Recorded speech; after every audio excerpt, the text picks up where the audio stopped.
ዛሬ በሚስተር ፕሮሞተር ልናይ የፈለግነው የዩቲዩብ ቻናል የዮናታን ኤዲኬን ቻናል ነው። እንግዲህ የዮናታን ኤዲኬ በ2015 የተመሰረተ በፈረንጆቹ ማለት ነው የዩቲዩብ ቻናል ነው። ወደ 82 በላይ ቪዲዮዎች እና ከ62000 በላይ ተከታይ ያለው የዩቲዩብ አይነት ነው። የዩቲዩብ እንግዲህ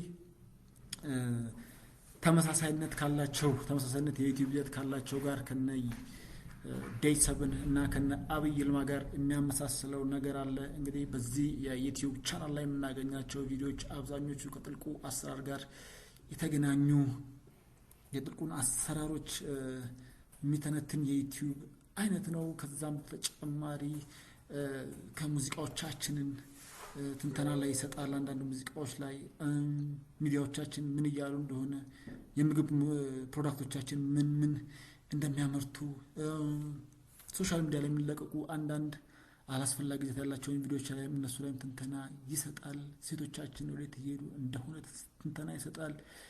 ቲክቶክ ላይ ምን እየተደረገ እንደሆነ ትንተና ይሰጣል። ዩኒቨርሲቲ ተማሪዎች ምን እያደረጉ እንደሆነ፣ ትውልዱም የት ላይ እንደሆነ ትንተና የሚሰጥ የዩቲዩብ ቻናል ነው። እንግዲህ በዚህ ዩቲዩብ ቻናል ውስጥ ህፃን፣ አዋቂው፣ ወጣቱ፣ ሽማግሌው ምን እያደረገ የት ላይ እንዳለ የሚገልጽ የዩቲዩብ ቻናል ነው። በቲክቶክ መንደር ምን ነገር እንደሚሰራ የሚገልጽ የሚተነትን የአውሬውን መንፈስ ብሎም የሳጥናኤልን አሰራር በግልጽ የሚተነትን የዩቲዩብ ይዘት ያለው ነው።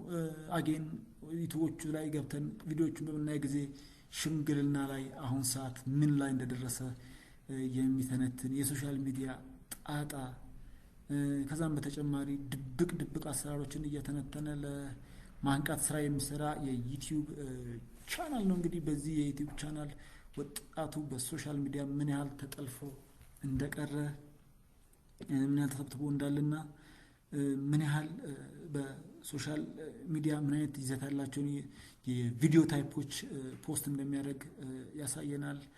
አጌን አንዳንድ አሳሳቢ ነገሮች ላይም አገራችን ላይ የተደቀኑ ነገሮች ላይም ወጣቱ ላይ የተደቀኑ ነገሮች ላይም በስፋት በጥልቀት ያሳያል።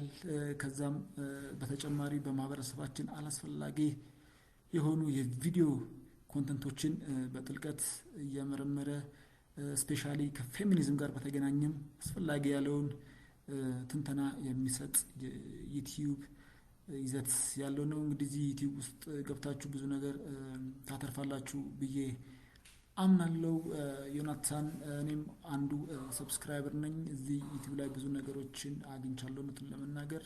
ዛሬም በሚስተር ፕሮሞተር ልንጋብዝ የፈለግነው ዮናታን እንደ ቪዲዮዎቹ ብዛት የሰብስክራይበር መጠኑ በጣም አነስተኛ ሊታይ የሚገባው የዩቲዩብ ቻናል ነው። እንግዲህ ላይክ፣ ሼር፣ ሰብስክራይብ በማድረግ ቤተሰብ እንድትሆኑና ብዙ ነገር እንድታተርፉ ስል እመክራለሁ። እንግዲህ ዛሬ አብራችሁ የነበርኩት ሚስተር ፕሮሞተር ነኝ። ሰላም።